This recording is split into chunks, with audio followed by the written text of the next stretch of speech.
reign of happiness. At least that's from the impression I'm getting from everybody about today's rainfall. And we've got more precipitation to go. We've got some winter weather going on in parts of the area we generally cover, eastern Pennsylvania to southern New England. And some new advisories that were put up. We'll talk about that, the extent of what is going to be happening overnight. And for Friday, we'll take a look at the weekend and we'll peek at the long range. That's all coming up right here on the Joe and Joe Weather Show podcast. If you'd like to support the Joe and Joe Weather Show podcast, you can do it by shopping on Amazon using the referral link that's pinned to the top of the chat board or on the descriptor to this podcast. It's very easy and it doesn't cost you one penny out of your pocket. You just use the link, buy whatever it is you want to buy, and Amazon throws us a little bit of coin in out of their pocket, and we appreciate the support that you give us here on the Joe and Joe Weather Show podcast in whatever fashion you give that support. I have Absolutely. ne- I cannot ever remember. I cannot ever remember a time where people were almost dancing in the streets today with regards to the rainfall. And then, of course, if they weren't doing that, they were glued to Joe Rayo's Facebook page, who was putting a post for every hundredth of an inch that that came down. I mean, people were saying that folks were going out and actually touching the grass, you know, just sort of feeling it. I mean, it was just, but I will say this. I mean, judging by the rainfall amounts that the folks on the chat board have posted, it looks like in general, most places have gotten an inch to an inch and a half. Not everybody, there were some places further south that got less, but an inch to an inch and a half. It could not have happened in a better way because it started raining during the early morning hours. It's rained pretty much all day long. After the steady rain from earlier today, you had rain of varying intensity. It all had time to just soak into the ground as opposed to just running off if we had had just one big thunderstorm. Well, we picked up. I know at 4 a.m. Renata checked our rain gauge and it was about 0.26, and when I checked it again at about 6:30, we had about 0.75. And over the span of the hours that followed, we really didn't get all that much more. From about 0.75 early this morning, we only added another quarter of an inch up until about 45 minutes ago. We have exactly 1 inch in the gauge when I last checked before 7 o'clock. And we're probably, though, Joe, at least in my opinion, my humble opinion, we're probably going to be looking at another 3/4 to maybe another inch possible on top of all of this by the time we get to late tomorrow and tomorrow evening. So don't put away the umbrella just yet. We have winter weather advice. I got the gossip today from somebody, I can't say his name, Bill Goodman, that they were going to go, they were going to go with the winter weather advisory for the Hudson Valley and the lower Hudson Valley, which they did, and also Mount Holly went with a winter weather advisory for Warren, Sussex, Morris, and Western Passaic counties. Uh, I would just want to communicate to everybody that this is an elevation driven event. Okay. Uh, could there be a few inches in those areas? Yeah. If you're not 1,000 feet up or at least 750 feet up, you're not going to get much, if any. But just want to make that clear because a lot of folks are posting all sorts of short range model snow maps that have, all these snow amounts in places that don't have the elevation or they might be in a valley. And those places probably aren't going to see much of anything other than what, some flakes maybe mixing and falling from the sky.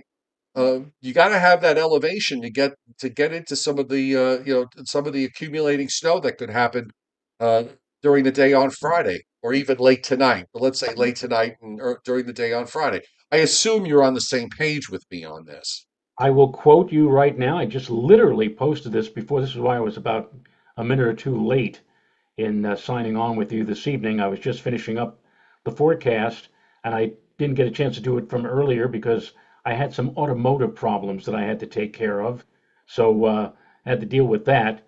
But for those of you who are wondering about snow, this is what this forecaster is thinking.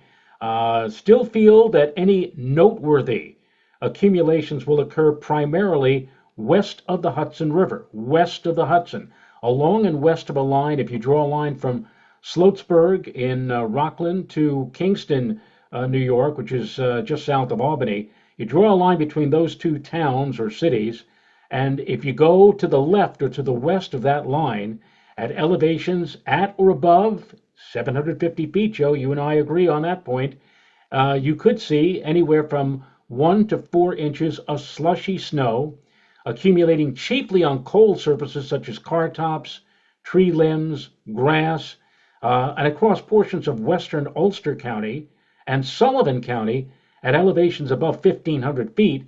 Higher snow accumulations are possible. Now, up there toward the Catskills, you may see anywhere from 6 to as much as 10 heavy, wet, slushy inches of snow by the time we get to later tomorrow.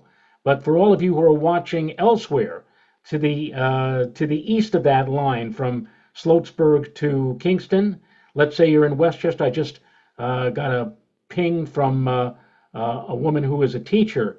He didn't say where in Westchester County, but she said, "Are there going to be any school closures in Westchester County tomorrow morning?" And I said, "In Westchester, no, because any wet snow that falls tonight or during the day tomorrow will and could mix with plain rain, but little or no accumulations are expected, especially if you're talking about the paved surfaces. So you may very well tomorrow, and you're out and about, you may very well see your first or make your first sightings of snow, depending upon where you are. But it doesn't really depend. You may even see wet snow, I think, in New York City and parts of Long Island and again, Westchester County, Rockland County. But the thing is, that snow ain't going to stick. Again, you need the elevation. You need to go above 750 feet, and you also need to get back west of the Hudson because the positioning of the upper level low pressure system is also going to be quite important as to because they're saying like that. Well, I live above 750 feet in Putnam County or in northwestern Connecticut. Why am I getting not the heavy? It's because again the position of the upper low and the axis of the quantitative precipitation, the amount of precip that's going to fall over the next 24 or 30 hours, all of that is going to come into play as to who's going to get what in terms of snowfall, at least, again, in my opinion, over the next day or so. And again, for those of you who are not in the snow areas, we're going to see mainly rain, you may get an additional 3/4 to another inch on top of, again, what has already fallen on your area from early this morning. Joe, the rain began here in Putnam Valley at 10 minutes to 2 this morning, based upon radar observations. That's when the leading edge of the rain started moving in locally. And again, it moved in, it started off slowly. We did get a bit of a burst of precip coinciding just in time for the morning commute this morning.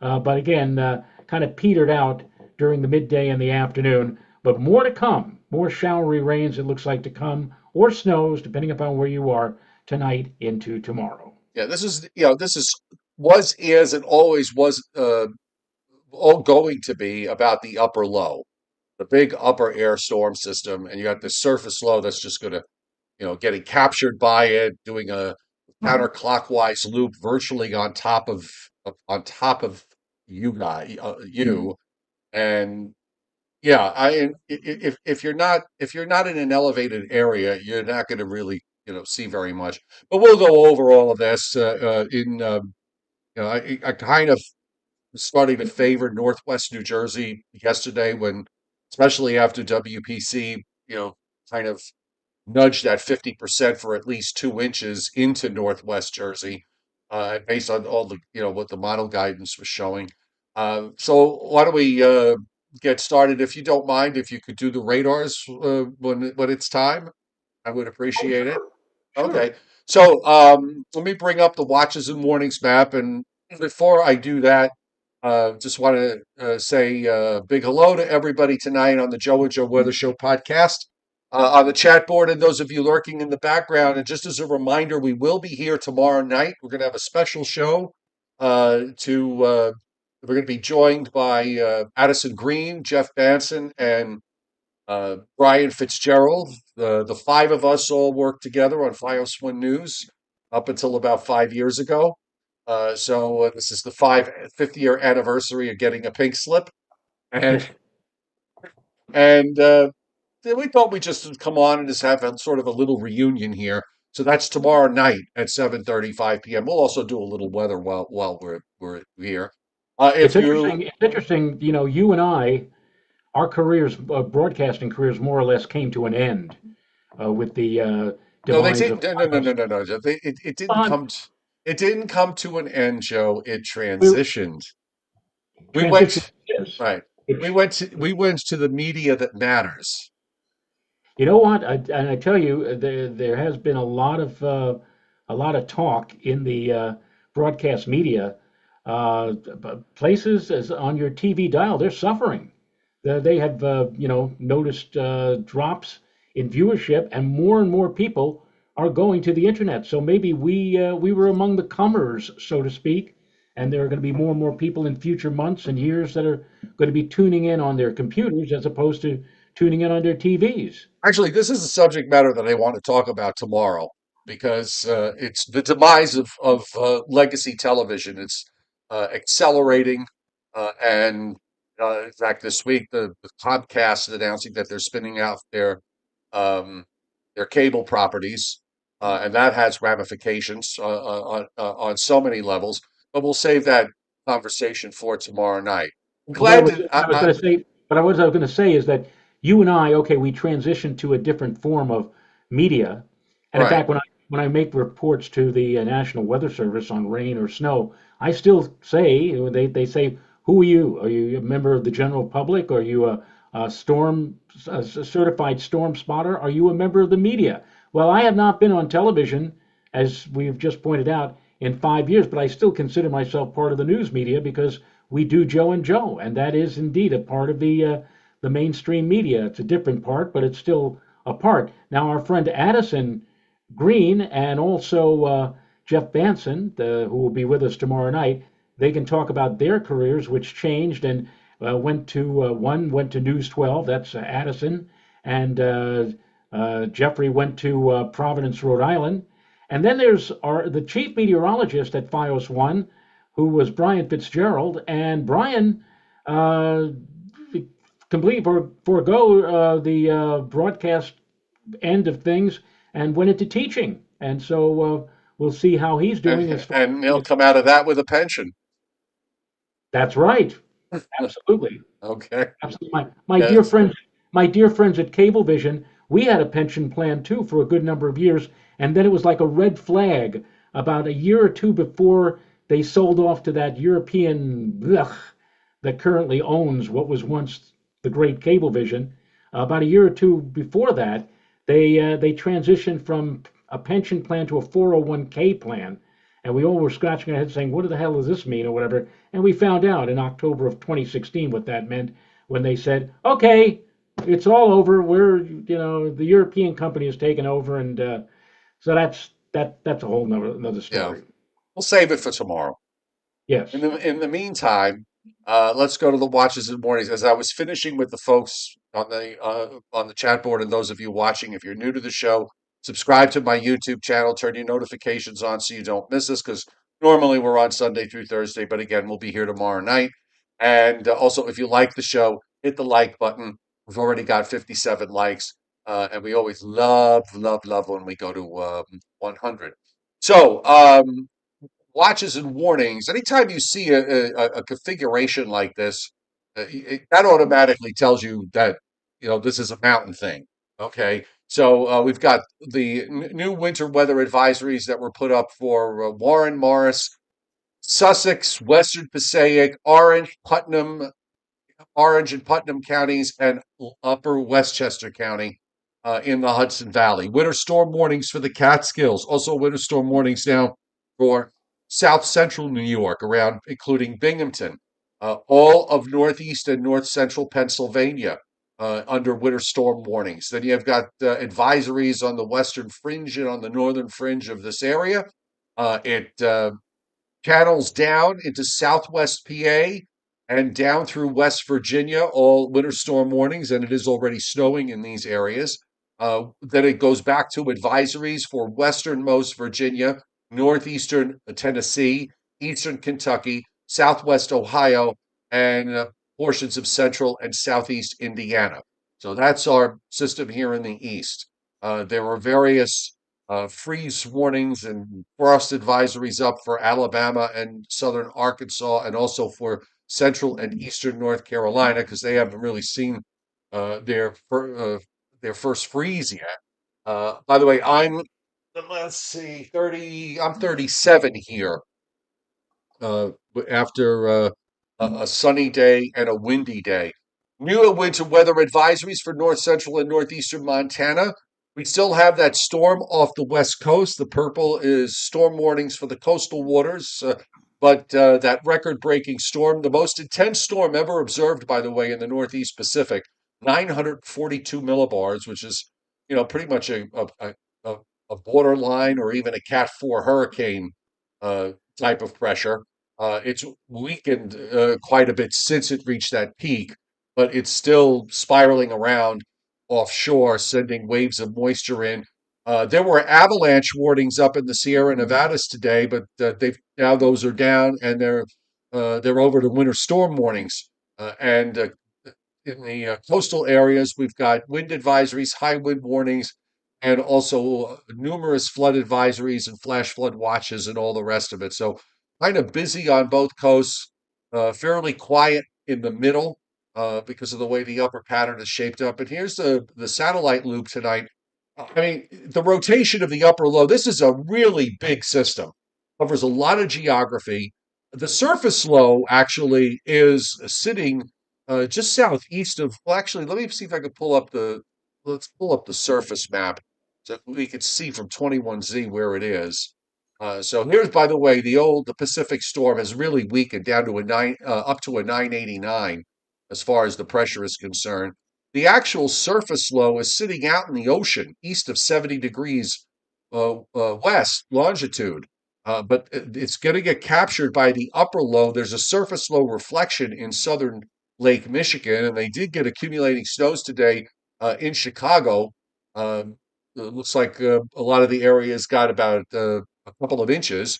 And we're seeing also that the upper low is going to take that surface low and it's going to track northwestward into the Hudson Valley, then kind of drop to northeastern Pennsylvania, and then southeastward from there during the day tomorrow. Then eventually it gets ejected out to the northeast. So it's not like you're seeing a wrapped up animal with lots of isobars here. It's really all about the upper low and what it's doing now as it's interacting with this surface system that is sitting offshore. Meanwhile, in the west, you could see moistures coming into California and into Oregon around that offshore storm, still, feeding in what is a long jet stream pattern across the Pacific. That's a ton of moisture out there, and it's just piling in to Northern California and Southern Oregon. And when we check it out on the wide radar view, and you'll see here a lot of rain still going on in Northern California, snow in the mountains. We've got precipitation getting up into parts of Idaho, Western Washington, Northwest Washington. There are gaps in the middle. And meanwhile, in the Northeast, we have the fairly solid area of mostly light rain from central New Jersey northward and into New England. And there's some bands of heavier rain in southeastern New England around Boston and going to the north and west of there. But our Joe Rayo has got the radars all set to go. And oh, All right. Well, before I get into the radar, I just want to say, well, two things. Number one, thank you very much to our one of our people on the chat board, Frank R, for hitting the chat super chat tonight. And he says, Joe and Joe, do you think the coast will see its first when do you think the coast will see its first substantial snowfall? Thanks for this great show. I enjoy it every night. We thank you for those kind words, Frank. When are we going to could you define substantial? In some cases, in recent years, substantial would be like 1 or 2 inches. Well, But you know what? I'll define it. I'll say it's a 4 inch or more. I think it comes between. I think it comes sometime during the month of December. I okay, so think there, I think we're going to see. I think we're going to see a couple of opportunities appear over the next several days when we get into the longer, when you start looking at, see the long range pop them here and there.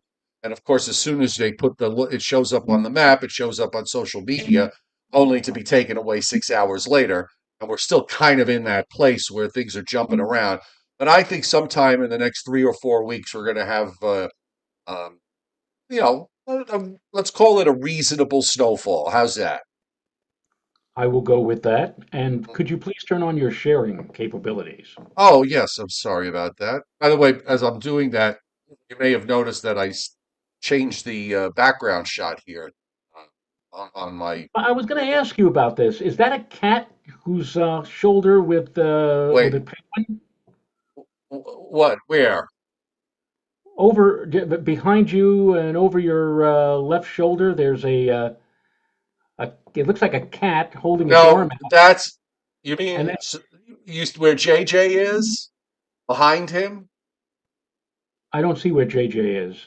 Oh, wait a minute. I see J. Is that JJ? Yes, he's. Yeah. Well, no, but I taught him today how to stand perfectly still, for just and just like the flames in the fireplace. Are you talking about what's behind him? no, I'm talking about if you turn around on the right to the right of your Christmas tree. It looks Yeah. like there's a cat. There's a cat with standing with his arm around the shoulder of a penguin. Oh, oh, hold on. Hold on a second.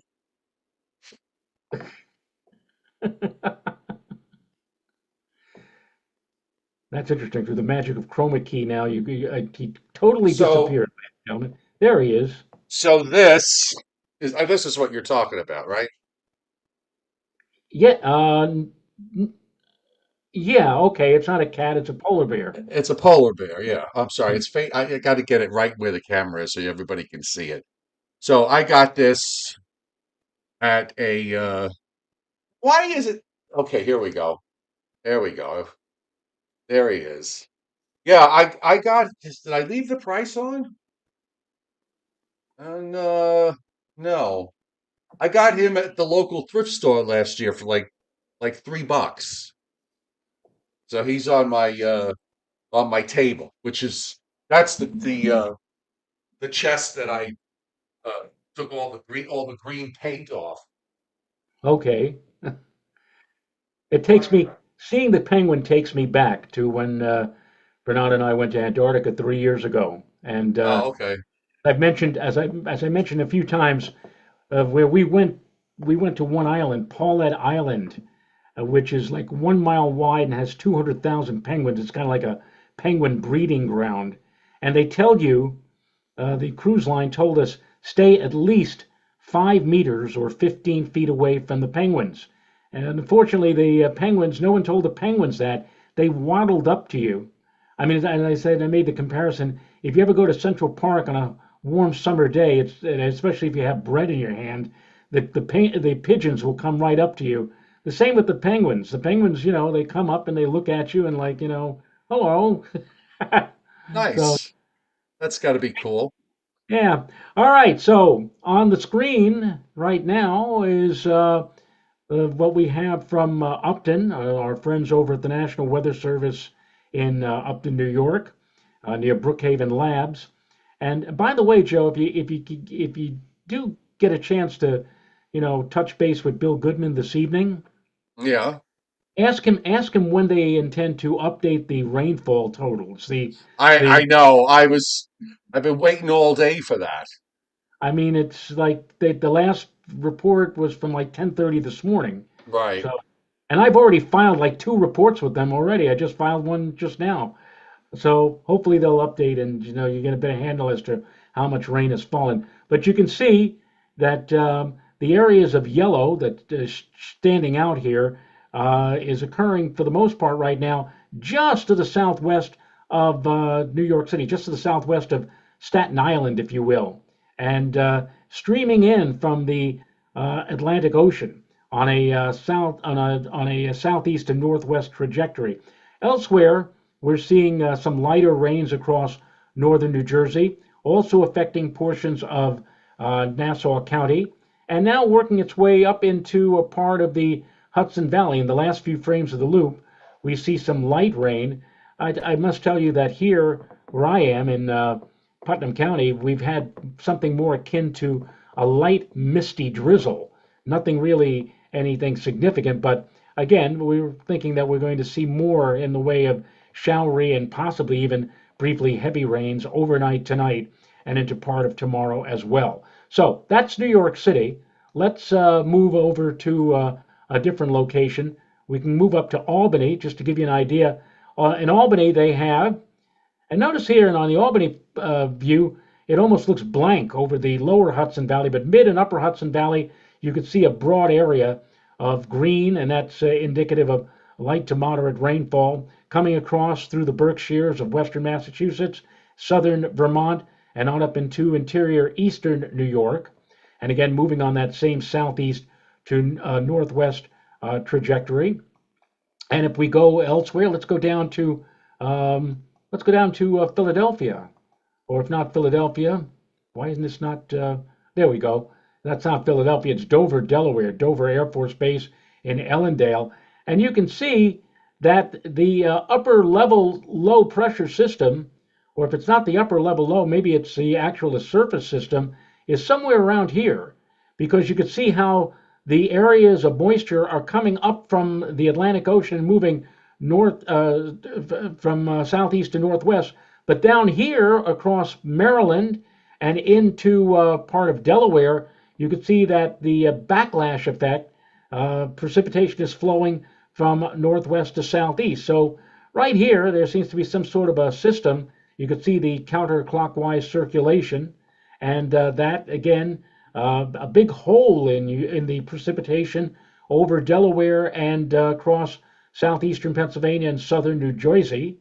But you can see the main area, the main thrust of moisture, the heaviest precipitation seems to be winding around up here across northern and central New Jersey. And it's kind of sad in a way, because the place that really can use heavy rainfall is down here across South Jersey, where they're in an extreme drought situation. I'm not sure exactly how much they received from this morning, but they sure could use more of it. And again, most of that is now passing north of them across the northern part of the state. If we go, let's say, checking out Boston, we can see that in Boston, quite a bit of rain. In fact, here's that heavy duty rain that was probably over the tri-state area this morning. The yellows and the oranges indicating moderate to possibly even heavy rain occurring over much of central and eastern Massachusetts. Seems to be a break on the final few frames of the loop in Cape Cod and the islands, but you can see how that area of heavier rain flowing in from the ocean and flowing in toward northernmost Massachusetts and into southern sections of New Hampshire. Maine, for the most part right now, is dry. Not really seeing much of anything except extreme southern Maine down near the New Hampshire border. If we go, let's say, over into the Ohio Valley and check out, you mentioned, Joe, snow. This is Wilmington, Ohio. I must honestly tell you, I'm not sure if this is snow or rain, but That's snow there. that's snow, and you can see it's moving again on that northwest to southeast trajectory behind the low, which is again somewhere over Delaware and South Jersey. And again, it's moving along and passing across southwestern sections of Ohio. You mentioned about Chicago getting snow, and here is Chicago right here. This is North Webster, Indiana, and again, this activity is moving across Indiana right now, northern Indiana, and this probably is snow as well. If we want to go out west, where they're getting hit again with significant rainfall, this is Langley Hill, Washington, and you can see now the so-called bomb cyclone or the bombogenesis that took place off the Pacific coast is out here, and you can see this activity is actually building just offshore from coastal Washington, although inland, I suppose over the Cascades, this is probably mostly snow that's falling, but this main area of rain again is just off the coastline of Washington. If we go here to Medford, Oregon, and Jackson County, Oregon, you see that southern sections of Oregon and also into northern sections of California getting again significant rainfall. The yellows and the oranges is significant in terms of moderate to even heavy activity. And let's go one more. Let's check out one more spot a little further south. I think this is going to be San Francisco. There it is, San Francisco, or as we knew it from I Love Lucy days, San Francesca. Francesca. Uh, moving in from the Pacific, and again, San Francisco more or less is in the middle here, so they're kind of missing out on this band of moderate to heavy rain, which is passing just off to their north. And you can see, Joe, it seemingly is an endless band that just keeps coming and coming and coming, and they probably will expect more in the way of significant, if not downright substantial rains over the next 24 hours. Well, while you were doing that, I went and got a bunch of rainfall reports and pulled them up one by one from the hourly obs. So far, Boston has gotten 0.58, Newark 1.13, New York City 1.15, Islip 1.11, uh, White Plains 0.71. This is as of up to 7 p.m. Okay, so anything after 7 p.m. is not on this. White Plains 0.71. Atlantic City, you mentioned about South Jersey with the extreme drought, 0.35. Philadelphia 0.89, Poughkeepsie 0.67, Bridgeport 0.57, and Albany 0.93. That's not some, but not all of these places are going to pick up more rain overnight and during the day tomorrow, when the upper low starts to, really pivot around. So, there are a few places may play catch up before it's all said and done. Uh, Storm Prediction Center is not showing much of anything over the next 3 days, so we'll just go right to WPC with regards to total precipitation. And this is all, of course, what you see in the Northeast is front end loaded with what's going on now. I So, want to also don't mean to interrupt, but I just want to also mention Quiet John on the chat board, and he also hit super chat, rather generous. oh, Uh, thank you, Quiet John. so thank you, Quiet. Yes, really most appreciated. Very generous of you. Thank you. Uh, an additional half to three-quarters of an inch of liquid, and in some cases, an additional inch in eastern Pennsylvania to southern New England. And then you've got an inch and a half plus in Maine, little pockets of an inch and a half plus in the Hudson Valley, north of Poughkeepsie. And we also have, for systems coming later next week, we have an area of an inch and a half to 2 inches across the Tennessee and lower Ohio Valley. West Virginia, some of that is now, some of that is for later next week. In the West, I mean, it's been over, I think this is like the seventh or eighth day in a row where we've seen the 7 day forecast showing areas of 10 inches or more of precipitation. So that goes on. You needed to ring the bell, correct? Well, we've got, according to my counter, 112 likes already. So, yes, there you go. Thank Thank you you. so much. Thank you, everybody. Thank you. All right, Nice enough there are WPC. people out there. Yes. WPC, as far as snowfall is concerned, this is the probability for at least two. And in northwest New Jersey now, looks like it pushes, pretty much into Morris County, where we have the 50% line for the probability for at least two. And of course, the higher probabilities of up to 100% when you go just north and west of there, and then northward up into the Catskills. Also, probabilities of 80 to 100% southwest Pennsylvania down through West Virginia, where it is snowing there. And the 50% line goes into the mountains of western North Carolina. And the probability for at least four is also shown. They've now pushed the 40 to 50% area into northwestern Sussex County in New Jersey, and also high probability of at least four in that area in north central and northeast PA, and also back up into the Catskills. And you have a almost 100% probability for at least four in the mountains of southwestern PA down into Western Virginia. Anthony Camuccio, thank you for hitting Super Chat. He says it's snowing crazy like here in Mine Hills, New Jersey. Elevation 800 feet. Looks like a weird wedge of cold air. Well, the upper low is starting to really get involved here as far as the colder air is. Actually, the colder air aloft that's here. It's just a question of how much, mixes down. And you get that intensity of precip, you're going to do that. And that's what you're seeing here. Quite a bit of I'll just go back to let's go just real quick back to the radar, and you can see the moisture's backing westward from off the ocean into northwest New Jersey. And actually, the radar is picking up some heavier showers in Monmouth County and up into about Middlesex County, and also in parts of northern Somerset County in New Jersey. And those are moving to the northwest. So you get that intensity of precip. These darker greens north of Scranton and up toward to the just to the west of Binghamton. That's probably also an area that is where it's snowing rather steadily.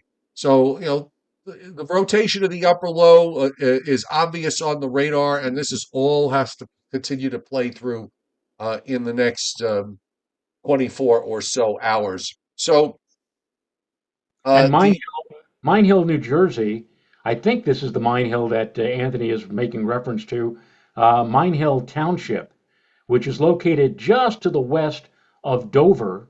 And there's a place in there called Hayden Park. And in fact, there's a big sign.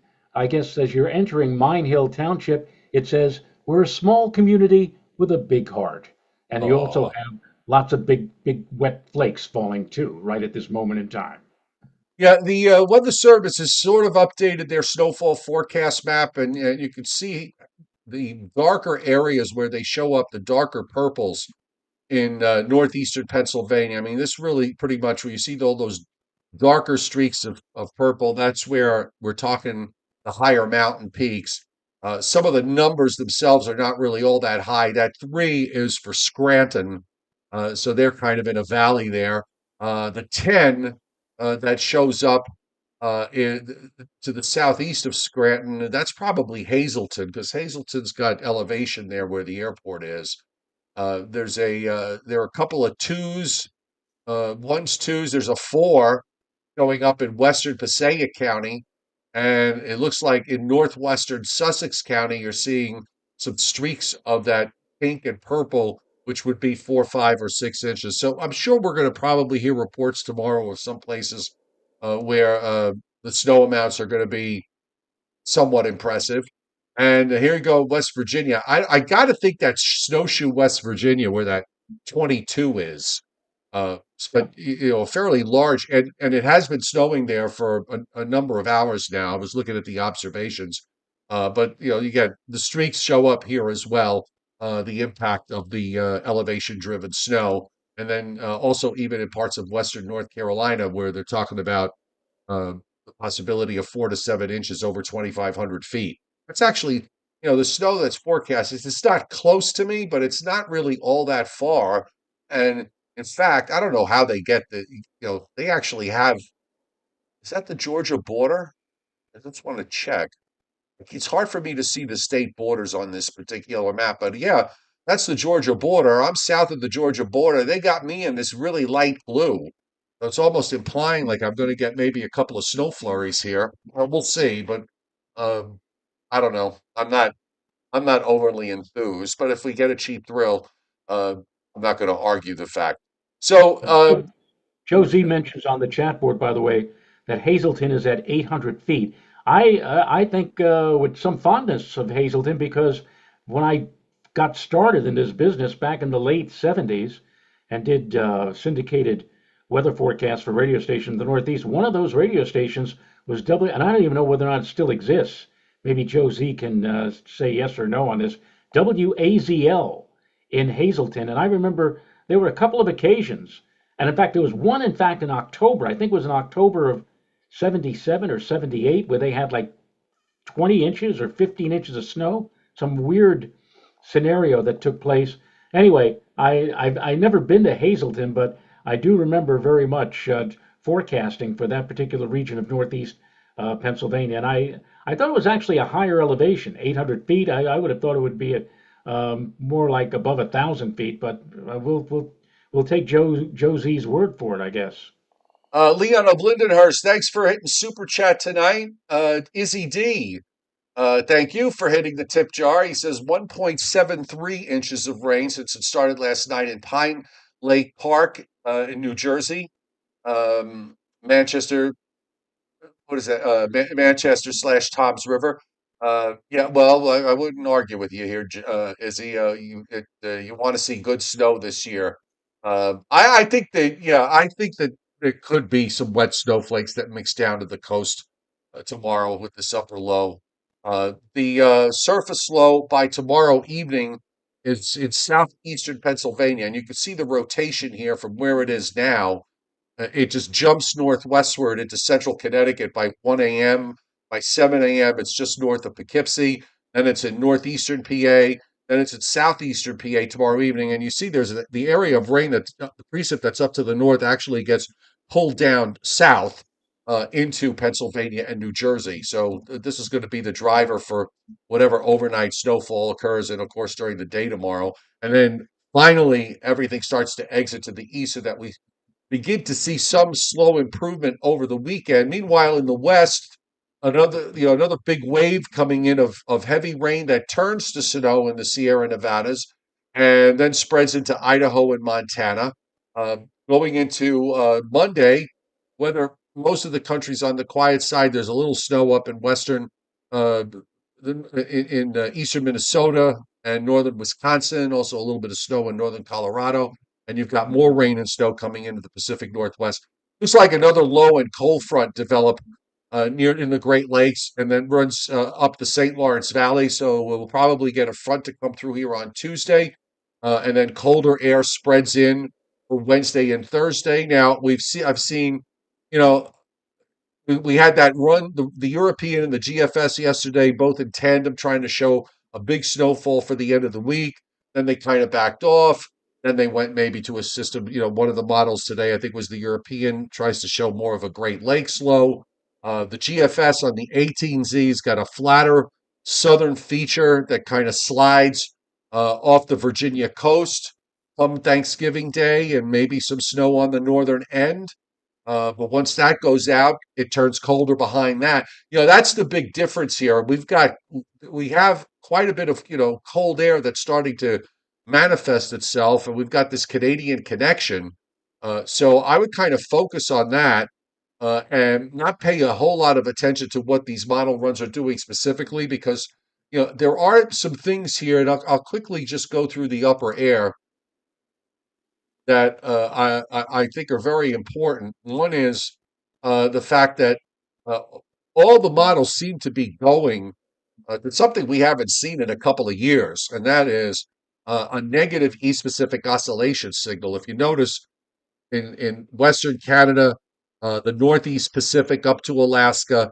No, that's higher than normal pressures there, and that's what you want to see.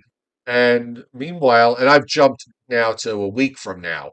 Um, we've got an upper airflow that looks like it delivers cold. This is the kind of upper airflow that brings cold air down from Canada and spreads it through the eastern part of the United States.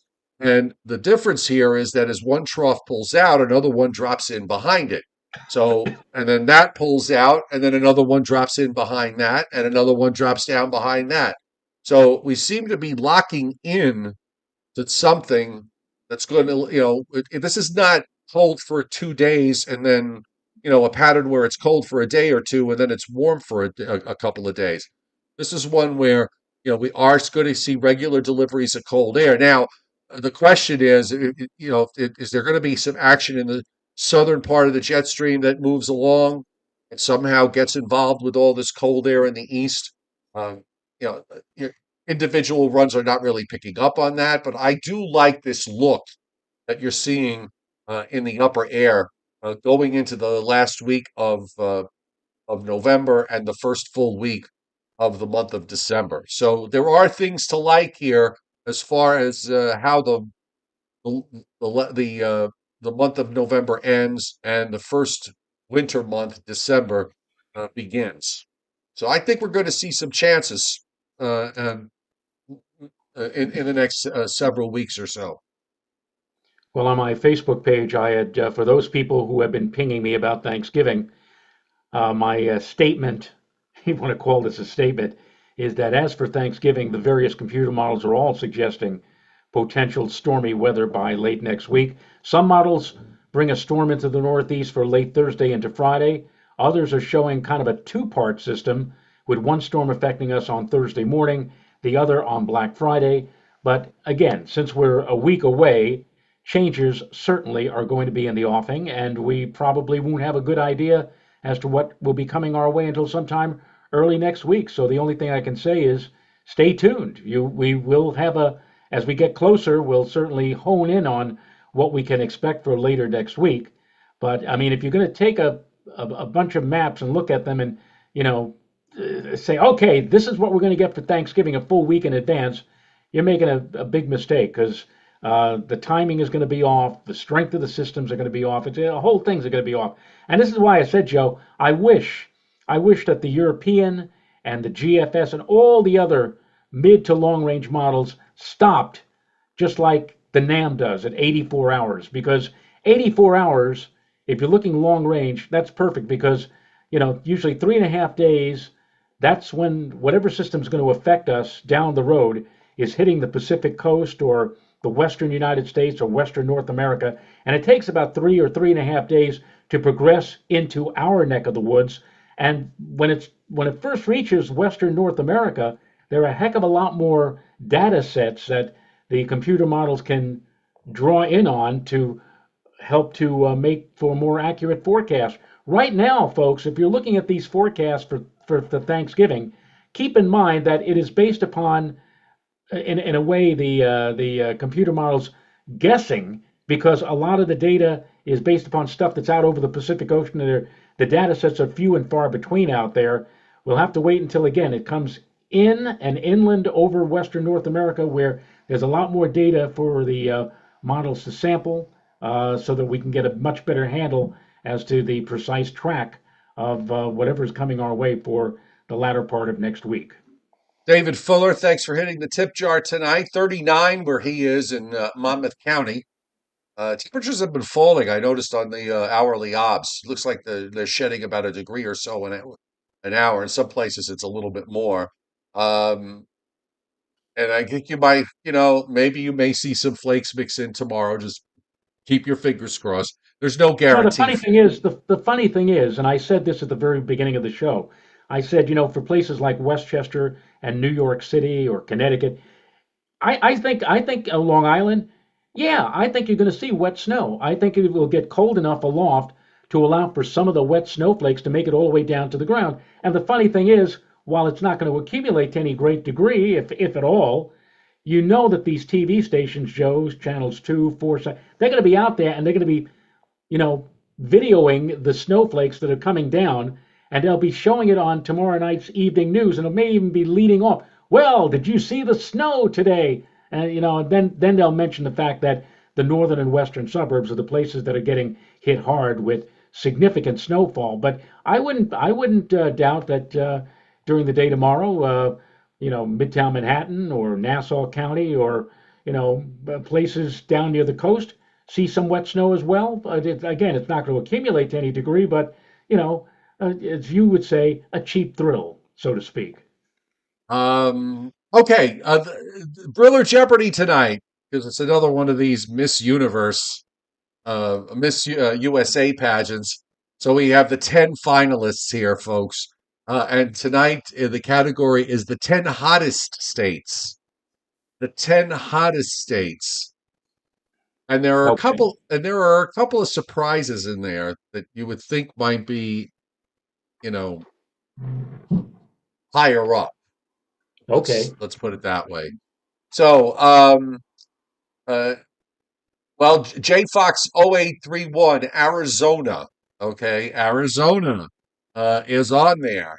And Vincent Croce picking Nevada. Alas, you would have lost that bet because Nevada ain't there. Texas, Lou Arizio.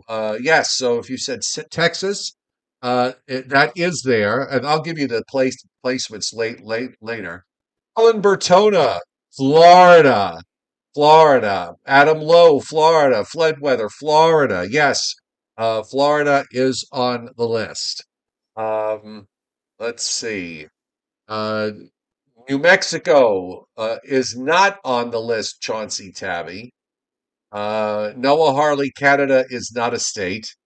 Um, Jason Barry, New York, no. Mike Waterhouse Bonsai, Hawaii, yes. And Ellen Bertona with Alabama, yes. Alabama is on the list. Georgia, Georgia is on the list. Fledweather. Um, Oklahoma, is not on the. How many picks are you making there, Fled? Oklahoma is not there, but Hurricane Lee, Louisiana is there. Louisiana is there. Let's see, and Miss Fowlerite, Mississippi. So there's two left. Two left. Mississippi is Chauncey there. Tabby also got Mississippi. Oh, and Helen Bertona gets one of the missing two, South Carolina. South Carolina. So we only have one left, and I found who said it, Rich Rothmansky, at Arkansas. Arkansas. Now the surprise is, um, where would you think Arizona is in this list? Arizona, I would think would be near the top. You would think it would be near the top, It's but near the bottom. it is, well, in the top 10, it is number 10. Wow. Arizona is number 10. Well, Ark, that should have been a tip. That would be a tip off because you said that New Mexico wouldn't didn't even make the list, and that's right next right. door. Well, you think about it too. The northern part of Arizona, you got Flagstaff. It's cold Right. up there. I mean, Absolutely. that's all elevation up there in northern Arizona. So the states for going from 10 to 1, Arizona, Arkansas, South Carolina, Alabama, Mississippi, Georgia, Texas, Louisiana, Hawaii, and Florida is number 1. Florida, number 1. You see, Joe, you learn new things here even at our age. And you wouldn't think Florida because they have the sea breeze along the eastern part of Florida, the coastline, the space coast, if you will. And that usually means that the temperatures right along the east coast of Florida, even during the hottest of summers, is just barely cracking 90. But the west Right. coast, But the also over the course of a whole year. I mean, South Florida, Central and South Florida, except for the occasional invasion of colder air like this air mass today, this one's going all the way down. Um, they're probably, they don't go to 115 or 110 or anything like that. The northern parts of the Florida occasionally, get these heat waves where they go to 100, but it's the consistency and the long period of really warm to hot weather that could occur. It could start out in April or May, and then it could not abate until this, early December. So there you have it. and Those were the 10 in hottest Arizona, states. in Arizona, the last time, well, not the last time, the first time that Renata and I went to Arizona was 1985 BC. before children. And let me tell, we were still the two of us. We were still in our 20s, and in fact, we actually hiked down like 6 or 8 miles, hiked down 6 or 8 miles into the Grand Canyon. Don't ask me to do that now. There's no way. I'll probably would kill me now to try that. But we took a trip, Joe, from Tucson, Arizona, on Interstate 10 and went straight north, and then we curved onto Interstate 17 all the way up to Flagstaff. When we started that trip in Tucson, it was 97 degrees. When we finally got to Flagstaff about 5 or 6 hours later, it was sleeting, and the temperatures were in the upper 30s and low 40s. We started out with air conditioning blowing at high, high, and then we went to normal air conditioning. Then we turned the air conditioning off. We opened the windows because it was nice now and everything else as we climbed in elevation.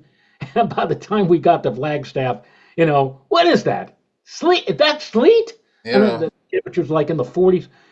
So it's an amazing difference. You can get, and we experienced that in one day. One day we went that from is so pretty early that to is pretty morning. crazy. Oh, Yeah, that is pretty crazy. All right. All right. So we're going to be here tomorrow night at 7:35 p.m. to do some weather, and again, it's going to be a special show as the FiOS one, the former FiOS One News weather staff gets together for a bit of a 5-year reunion. So hope you can join us tomorrow night. You got the super chat list because if you don't have it, I do. I don't, but I know a couple of people. Quiet John, standing out with his tip Yes. jar contribution, Uh, and Izzy D, I believe. yes, we Uh, had Frank R.